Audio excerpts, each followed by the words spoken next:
Hello everyone, welcome to a class of 5th semester TY BCom financial accounting कर रहे हैं। Subject topic है हमारा internal reconstruction.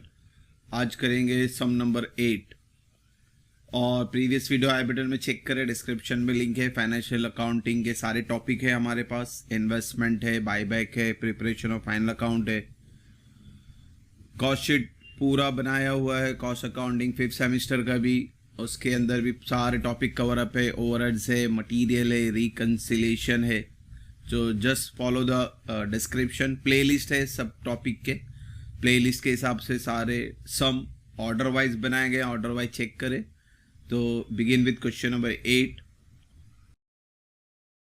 So question number 8, following the summary balance sheet of messrs Sonam limited 31 March 18। Balance sheet है, liability assets है, capital reduction बनाना है। The scheme of reconstruction approved by authority was under. 7 adjustment है। You are required to prepare capital reduction और balance sheet बनानी है।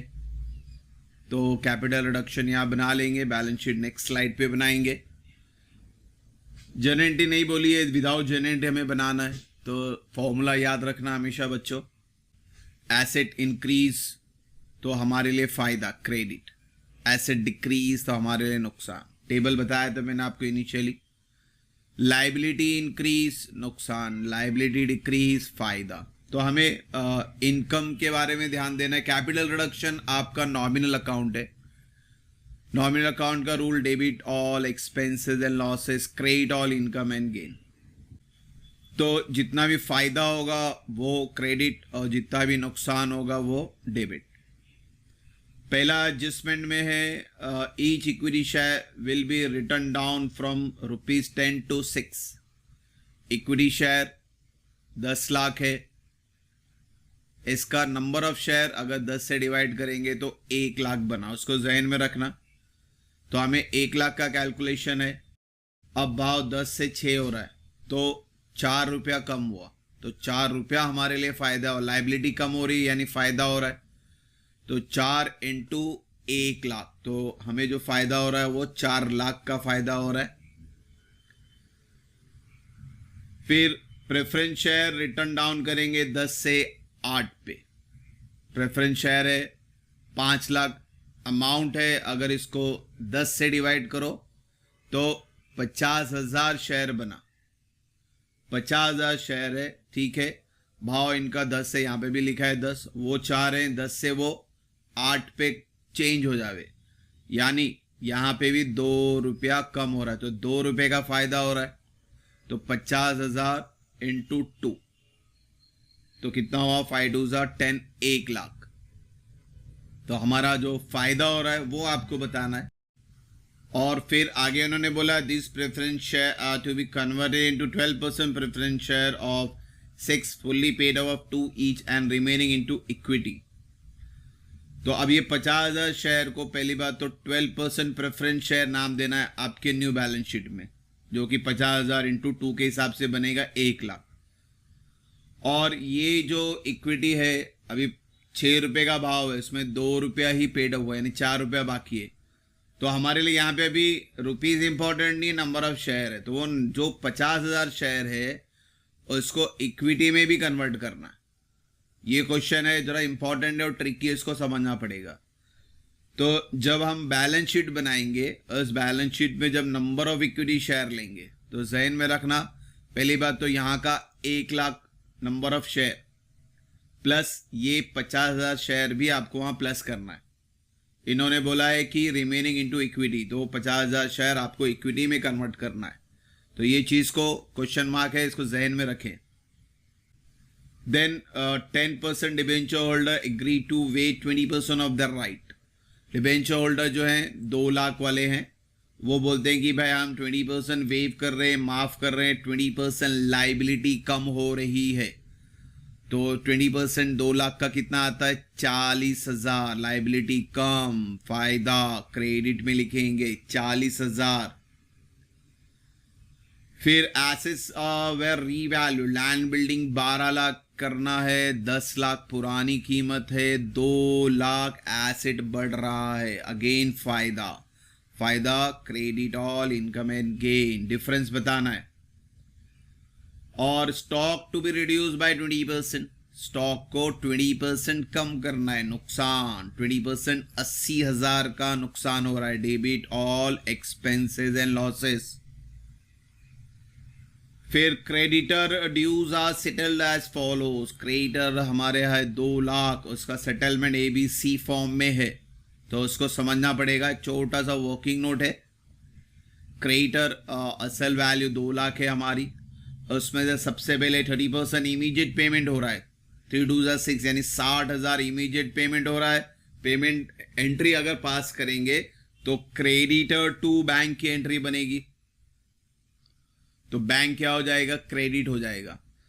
तो capital reduction word नहीं आ रहा यहां पे, तो यहां पे एंट्री पास नहीं करेंगे।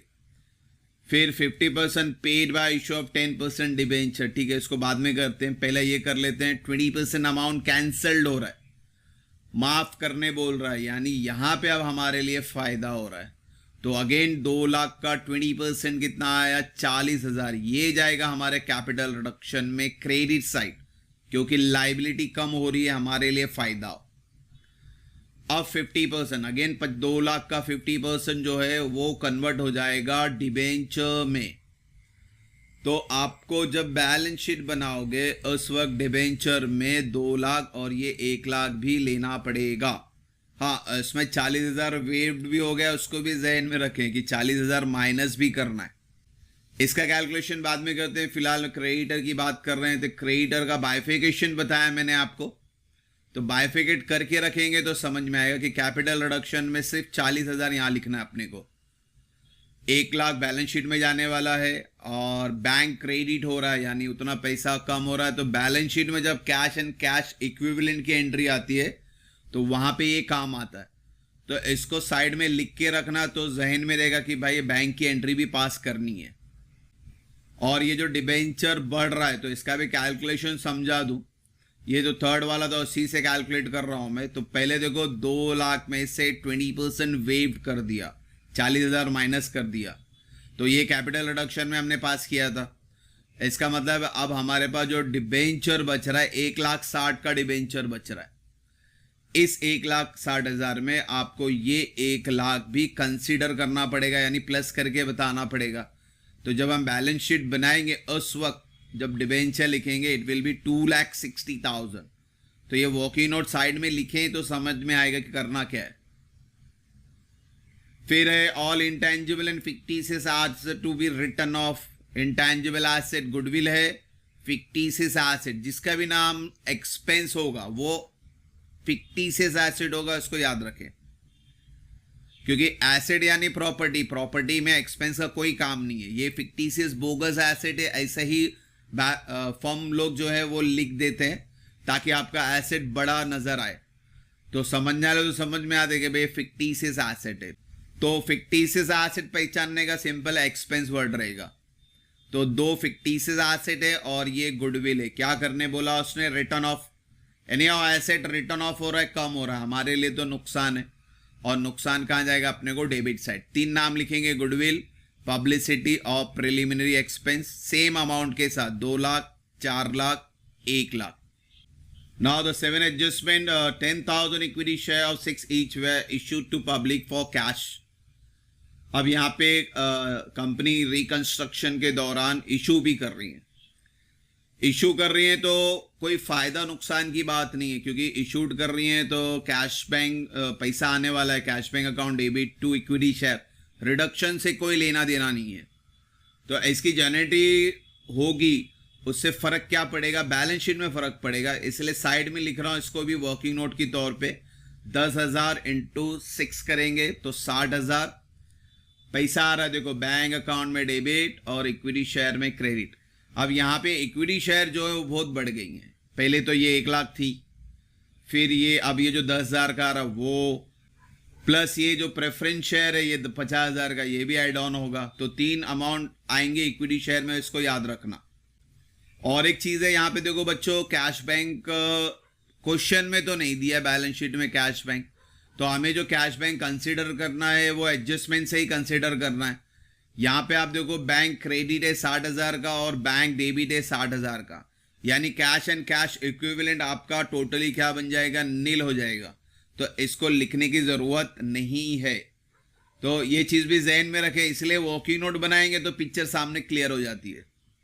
अब सारे एडजस्टमेंट कर दिए, वर्किंग नोट बच्चों ध्यान में रखना। कैपिटल रिडक्शन बंद करते हैं। 4 5 6 7 7,80,000 क्रेडिट का है, 4 5 6 7,80,000 डेबिट का है। यानी यहाँ पे कैपिटल रिडक्शन टैली हो रहा है, यहाँ पे कैपिटल रिजर्व बैलेंसिंग फिगर नहीं आ रहा है। तो यहाँ पे ये भी सम यूनिक रहा कि नॉर्मली अभी तक जितने भी सम के बैलेंसिंग फिगर आता था कैपिटल रिजर्व, और वो चले जाता था रिजर्व एंड सरप्लस में बैलेंस शीट के अंदर। तो अब यहाँ पे टैली हो गया, तो यहाँ पे रिजर्व एंड सरप्लस क्रिएट ही नहीं होगा। तो अब चलेंगे अपन बैलेंस शीट बनाने के लिए। बैलेंस शीट बनाने के लिए इक्विटी शेयर यही समझाता हूँ फिर से। इक्विटी शेयर आपको पहला तो यहाँ का 1 लाख वो लेना है, 50,000 प्रेफरेंस शेयर का भी लेना है, 10,000 ये न्यू इश्यू भी लेना है। तो आपका टोटल जो इक्विटी शेयर बनेगा 1,60,000। और जो नया इक्विटी शेयर है उसका भाव देखेंगे आप, हर जगह 6 रुपये है। तो 1,60,000 को आपको मल्टीप्लाई बाय 6 करना है, तो आपका इक्विटी शेयर का जो फिगर है वो हो गया 9,60,000। प्रेफरेंस शेयर का भी फिगर मिल गया 1 लाख। तो आपका जो बैलेंस शीट में शेयर होल्डर फंड में शेयर कैपिटल आता है, तो उसका फिगर यहीं पे आ गया देखो। तो ये रहेगा 10,60,000। तो वर्किंग नोट जब जर्नल एंट्री नहीं आती तो वर्किंग नोट में समझना पड़ता है। जर्नल एंट्री होती तो हेडेक ही नहीं होता, डायरेक्टली हम पास करते हैं। तो डायरेक्ट अगर रिडक्शन और बैलेंस शीट बोला है तो इस तरह से कैलकुलेशन आएगा, बाइफिकेशन आएगा। इसको रफ में लिखें तो आपको आइडिया क्लियर होगा कौन सी एंट्री कहाँ पास करनी है। तो होप सो एडजस्टमेंट और रिडक्शन समझ में आ रहेगा। अब चलते हैं बैलेंस शीट प्रिपेयर करते हैं बच्चों। बैलेंस शीट में सबसे पहले नोट 2 बनाएंगे। नोट 2 में सिर्फ हमारा वो कैपिटल ही बनेगा, शेयर कैपिटल, इशूड, सब्सक्राइब। अभी बताया था मैंने इक्विटी कितना आया था 9,60,000 और प्रेफरेंस कितना आया था 1 लाख। तो यही फिगर आपने ये वर्किंग नोट बनाया, इसीलिए बनाया था ताकि हमारे लिए वर्किंग नोट सिंपल हो जाए। तो नोट 2 में एक ही अमाउंट आ गया है कैपिटल का और प्रेफरेंस शेयर का। अब दोनों प्लस करें तो आपका शेयर कैपिटल का टोटल आ गया 10,60,000। तो इसी से सम स्टार्ट करेंगे। तो बैलेंस शीट में सबसे पहले हेडिंग याद रखें, आपका फर्स्ट पार्ट है इक्विटीज एंड लाइबिलिटीज। इसके अंदर शेयर होल्डर फंड कैपिटल और शेयर कैपिटल यहाँ से आ रहा है 10,60,000। नोट नंबर 1 एक ही है तो एक लिखे, कोई इश्यू नहीं है। फिर रिजर्व एंड सरप्लस था ही नहीं यहाँ पे क्योंकि कैपिटल रिडक्शन टैली हुआ था। फिर आपका शेयर होल्डर फंड के बाद सेकेंड हेडिंग आता है नॉन करंट लाइबिलिटीज, जो लॉन्ग टर्म लाइबिलिटीज होती है, जिसमें आपको डिबेंचर बनाना है। डिबेंचर भी मैंने आपको अभी वर्किंग नोट से बताया था 2,60,000 किस तरह से बनाइए। तो ये वर्किंग नोट बनाने से हमें फायदा हो गया, डायरेक्टली हम 2,60,000 यहाँ लिख रहे हैं। तो बच्चों लाइबिलिटी का हमने इक्विटी ले लिया, प्रेफरेंस ले लिया, डिबेंचर ले लिया। अब लाइबिलिटी में क्रेडिटर, इसको तो हमने नील कर दिया था, सेटल कर दिया पूरा का पूरा, ये भी हट गया। अब बचा अदर लाइबिलिटी, इसके बारे में कोई एंट्री नहीं। तो डायरेक्टली अपन थर्ड करंट लाइबिलिटी में लिख सकते हैं अदर लाइबिलिटी 7 लाख।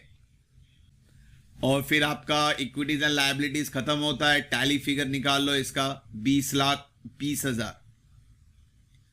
अब सेकेंड पार्ट बनाएंगे एसेट्स। एसेट्स में फिक्स एसेट रहता है, नॉन करंट एसेट्स में फिक्स एसेट, और फिक्स एसेट में इंटेंजिबल, टेंजिबल। इंटेंजिबल तो रिटर्न ऑफ हो गया, तो आपका एक ही है, 10 लाख नहीं लेना। आपका अप्रिशिएट हुआ था 2 लाख से, तो 10 + 2 कितना हुआ 12 लाख। डायरेक्टली आप लिखेंगे टेंजिबल एसेट 12 लाख। फिर इसी के अंदर सेकेंड पार्ट है नॉन करंट इन्वेस्टमेंट। यहाँ पे एक दिया हुआ है, अगर ये सोल्ड बोलता तो नहीं लेते, मगर यहाँ पे कोई इंफॉर्मेशन नहीं है इन्वेस्टमेंट के बारे में, तो एज इट इज 5 लाख यहाँ लिखेंगे। हेडिंग याद रखना नॉन करंट इन्वेस्टमेंट। फिर एसेट्स में गुडविल रिटर्न ऑफ हो गया, लैंड एंड बिल्डिंग आ गया, इन्वेस्टमेंट आ गया, stock publicity preliminary return of हो गया, कट हो गया, तो स्टॉक ही बचा। और स्टॉक यानी इन्वेंट्री करंट एसेट्स में आता है। और स्टॉक भी 4 लाख नहीं लिख सकते, उसमें से आपको 80,000 माइनस करके बताना है, यानी 3,20,000 इन्वेंट्रीज आया। इस 4 लाख में से 80,000 माइनस करके। और बच्चों फिर लास्ट स्टेप है हमारा फाइनली बैलेंस शीट क्या करेंगे, अपन टैली करेंगे। तो टैली फिगर कम्स टू 20,20,000। तो इस तरह से आज अपन ने कैपिटल रिडक्शन अकाउंट भी बना लिया, बैलेंस शीट भी बना ली। तो होप सो ये चैप्टर भी क्लियर हुआ रहेगा। इंशाल्लाह नेक्स्ट वीडियो नेक्स्ट चैप्टर से स्टार्ट करेंगे। होप सो यहाँ तो कोई डाउट नहीं है। Thank you for watching the video. God bless you.